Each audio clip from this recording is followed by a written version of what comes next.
খাগড়াছড়ির গুইমারায় সহিংসতায় মারা যান জিপ চালক থেইচিং মারমা। প্রিয়জনকে হারিয়ে শোকের মাতম পরিবারে। স্বজনরা মামলা না করলেও পুলিশ বাদী হয়ে মামলা করবে জানিয়েছে প্রশাসন।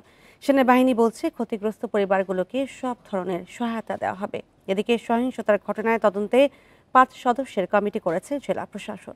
গাড়ির জন্য তেল আনতে রোববার রামসুবাজারে গিয়েছিলেন খাগড়াছড়ির গুইমারার জিপ চালক থইচিং মারমা। তখন সড়ক অবরোধ করা নিয়ে স্থানীয়দের মধ্যে সংঘর্ষ চলছিল। সংঘর্ষে গুলিবিদ্ধ হয়ে প্রাণ হারান তিনি।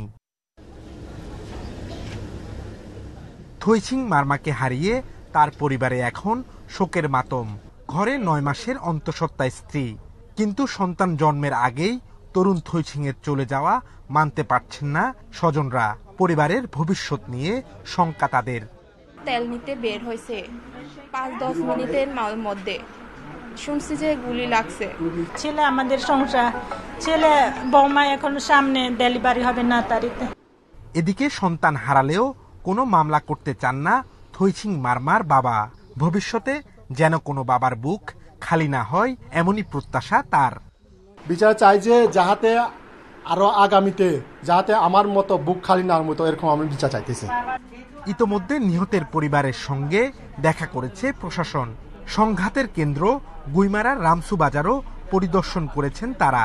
পরিবার মামলা না করলেও পুলিশই বাদী হয়ে মামলা করবে জানালেন পুলিশ সুপার।